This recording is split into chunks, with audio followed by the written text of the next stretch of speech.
I was looking for something new to watch and I stumbled onto The 10th Victim. It's a sci-fi made by Italian director Elio Petri. The plot is similar to both The Hunger Games and Battle Royale. In fact, I'm certain it was a major influence on both movies. The year is what stood out to me though, 1965. I remember taking a film course and they used Italian westerns from the 60s as a way to teach us filmmaking and storytelling techniques. In the 60s, there was a spaghetti western movement in Italy, and this got me thinking, was there a sci-fi movement during that period as well? And if so, why has it been lost to time? The 10th Victim is set in a futuristic world where violence and aggression are channeled into a legally sanctioned game called The Big Hunt. In the game, hunters are paired with victims, and the hunters are tasked with tracking down and killing their assigned victims. This spaghetti sci-fi film is a satirical commentary on the potential consequences of a society that prioritizes entertainment and violence above all else. But this wasn't the first spaghetti sci-fi film. The spaghetti part of the genre's name is a reference to Italian filmmakers. Originally, critics used the term spaghetti as a dismissive differentiator from Hollywood films. At the time of the term's creation, it was primarily applied to Italian westerns. However, the first Italian sci-fi film predated the spaghetti terminology by about 2 years. Filmmakers often recognize Mario Bava's work on the first sci-fi film for his contributions to the genre and for laying the groundwork for future Italian sci-fi cinema.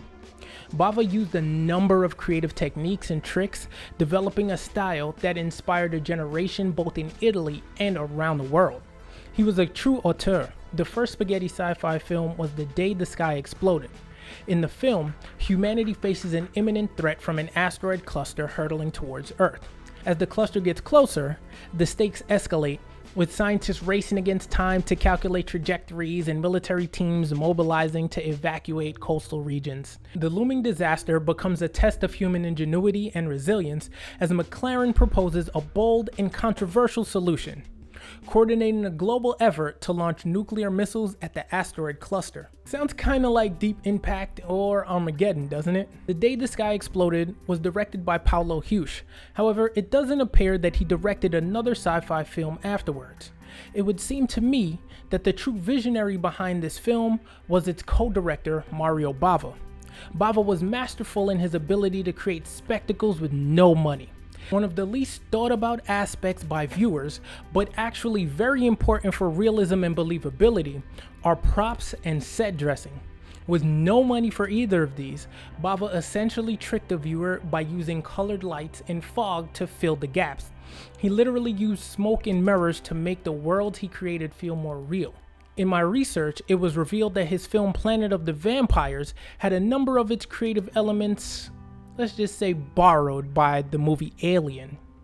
In realtà non abbiamo fatto una costruzione hollywoodiana, si tratta di un modellino di Rambaldi, e come si è ottenuto questo risultato, Bava? Mettendo il modellino messo lì e la signora era dietro le colonne. A pochi metri dal modellino. In questo caso c'era una lente negativa tra le due colonne di modo che impicciolisse la signora e portasse il fuoco esattamente sul piano del modellino. E con questo sistema ed altri sistemi del sapore si possono mettere migliaia di persone, centinaia di persone in mezzo a modellini, fare panoramiche. Naturalmente quando si fanno i film storici non si può costruire una città, Roma, Atene completamente, insomma il film costerebbe talmente tanto, quindi si deve fare per lo più, anzi si fa ad altezza d'uomo vero, e dove l'uomo non arriva, sopra si fa sempre il modellino, che si può fare o così con questo dal vero, un piccolo modellino in gesso con plastico, oppure con fotografie, oppure dipinto sul vetro, insomma ci sono vari sistemi. Both Ridley Scott and the screenwriter Dan O'Bannon denied the claims of borrowing from Bava.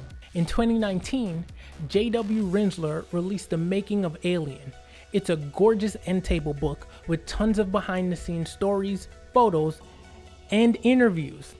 JW stated that it's been 20 to 30 years since the movie was released, and people are going to be more honest about what happened. One such honesty is by Alien screenwriter Dan O'Bannon, who would finally admit to stealing the giant skeleton idea from the movie Planet of the Vampires. I will certainly be getting my copy of this book. One thing though, I'd recommend getting it brand new.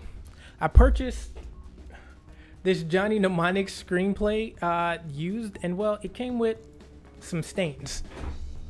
So at this point, I have some Alien memorabilia I want to purchase and all this new appreciation for Italian filmmaking. But I was confused.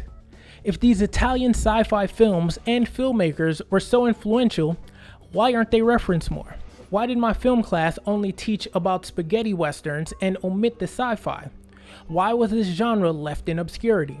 Well, for starters, 3 other competing film genres became popular in Italy around the same time as sci-fi: peplum, giallo, and of course, westerns. Mario Bava lent his creative genius to both the peplum and giallo genres. The term peplum refers to the draped, flowing garments worn by characters in ancient Greece and Rome.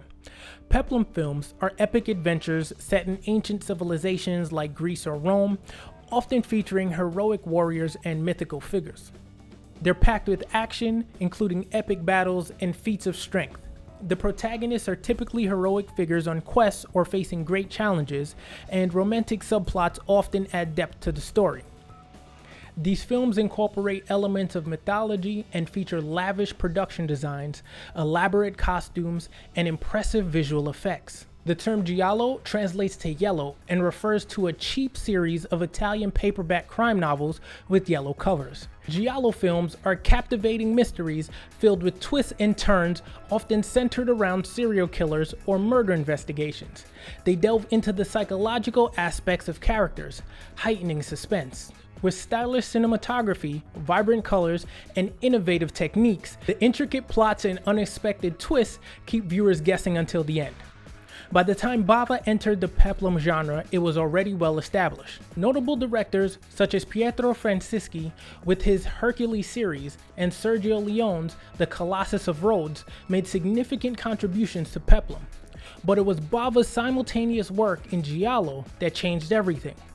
Bava's film, The Girl Who Knew Too Much, or The Evil Eye, is often considered one of the earliest examples of the giallo genre.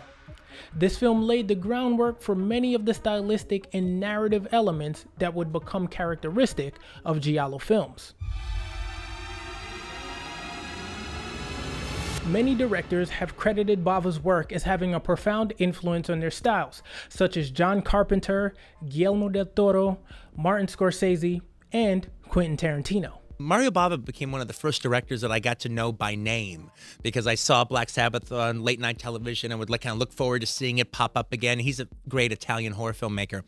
And then I started noticing other movies in the TV Guide that had his name, and they all had this big, cool, operatic quality about them. And I have to say, it was both, I think, Sergio Leone and Mario Bava that got me thinking in terms of shots, as opposed to just, I like this movie. Oh, this guy did a movie I like. Well, I'll see another movie that guy does because I like that movie. As opposed to just recognizing the name and hoping that another good movie would come out, I actually started recognizing a cinematic style and a signature and a quality in the movies that was just beyond a good movie versus another good movie or a not so good one. So even when I would see a Mario Bava movie I didn't like, I still recognized the style and that same operatic quality. Wedged between the widespread popularity of grueling gladiator epics and lurid giallo horror, the smaller wave of thoughtful Italian sci-fi films struggled to find a strong foothold. Then, as the 1960s became the 1970s, the spaghetti western phenomenon thoroughly dominated global perceptions of Italian genre cinema. Perhaps more light can finally be shed on the influential and often overlooked spaghetti science fiction movies that briefly flourished before fading into relative obscurity. Speaking of overlooked gems, check these out.